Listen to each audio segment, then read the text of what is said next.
എന്നെ വിളിച്ചോ അങ്കിൾ? ആ വാടാ പൊന്നു മോനെ. എന്താ അങ്കിൾ?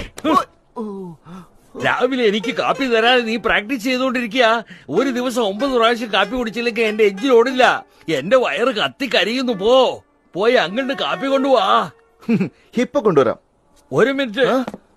ഏതോ പുരാതന വിഷയങ്ങൾ ട്രാൻസ്ലേറ്റ് ചെയ്യണമെന്ന യൂണിവേഴ്സിറ്റിയിൽ നിന്ന് നിനക്ക് ഫോൺ വന്നിരുന്നു. ശരി. പിന്നെ വേറൊരു കാര്യം. എന്താ? കൈയക്ഷരം ക്ലിയർ അല്ലാത്തതുകൊണ്ട് എനിക്കിത് വായിക്കാൻ പറ്റുന്നില്ല. ഇതിൽ എന്താ എഴുതിയിരിക്കുന്നത്? ശരി, ഞാനൊരു ഭൂതക്കണ്ണാടി എടുത്തുകൊണ്ട് വരട്ടെ. ഓക്കെ. വേറൊരു കാര്യം. ഇവളുടെ പേര് ജൂലി, ചൈനയെന്നാ. നിന്റെ ഏട്ടന്റെ മോളാ. 1 കൊല്ലം നിന്റെ കൂടെ ആയിരിക്കും. അത് ശരി. എന്റെ കൂടെയോ? അതെ, ചൈനയിലുള്ള നിന്റെ ചേട്ടൻ